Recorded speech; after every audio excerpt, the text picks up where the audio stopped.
Hello dear viewers, welcome back to Medchem Companion channel. Today I am going to discuss the stereochemistry of omeprazole. Omeprazole is a drug of class proton pump inhibitor, and this omeprazole is usually used to control the secretion and release of hydrochloric acid, that is HCl, in our stomach in the patient with severe GERD disorder, GERD.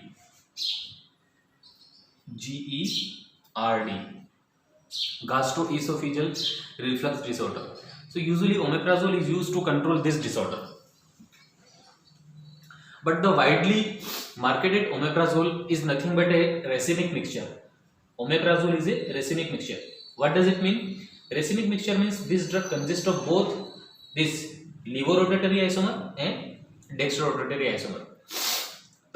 The marketed drugs consist of both these isomer. Levo isomer, that is negative omeprazole, and dextro isomer means positive omeprazole.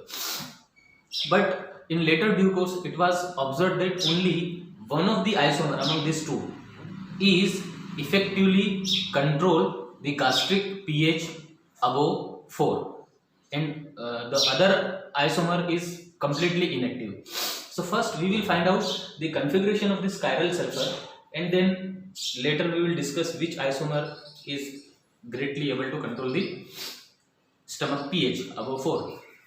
Here sulfur, this oxygen gets first priority, second goes to this carbon, and third goes to this. So arrow moves here from 1 to 2 and 2 to 3. So here arrow moves from in this fashion.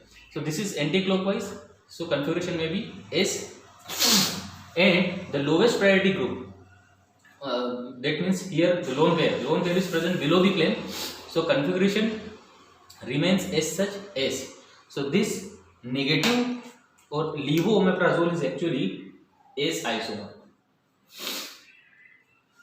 Here sulfur, oxygen gets first priority, second goes to this carbon, and third goes to this. So again here arrow moves from 1 to 2 and 2 to 3 in this fashion. So this is again anti-clockwise, so maybe S. The lowest priority lone pair electron present above the plane, so configuration changes from S to R. So this dextroomeprazole or plus omeprazole is actually R enantiomer. Now it was later found that only this S omeprazole, this S omeprazole is effectively or better control pH above 4, but this one does not control pH above 4,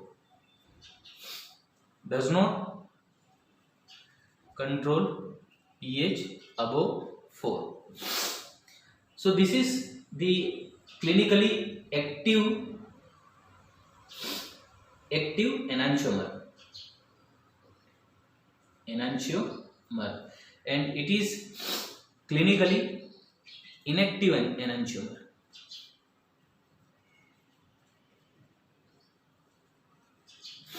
It is clinically inactive enantiomer.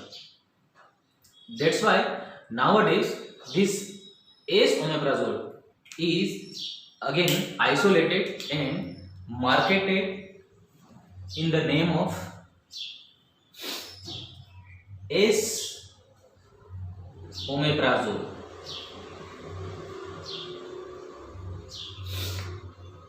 This S isomer is now isolated from this racemic mixture. Racemic mixture means it consists of both R and S. So only this S isomer is active. So from this R and S mixture, only this S isomer is isolated, and it is renamed again as S-omeprazole or esomeprazole. And nowadays this esomeprazole is widely marketed and widely used to control the pH of the stomach and esophagus, or we can say pH of the gut during your acid reflux or GERD, gastroesophageal reflux disorder. So I hope you understand the concept behind the stereochemistry of omeprazole. In the next class we will discuss another molecule. Thank you.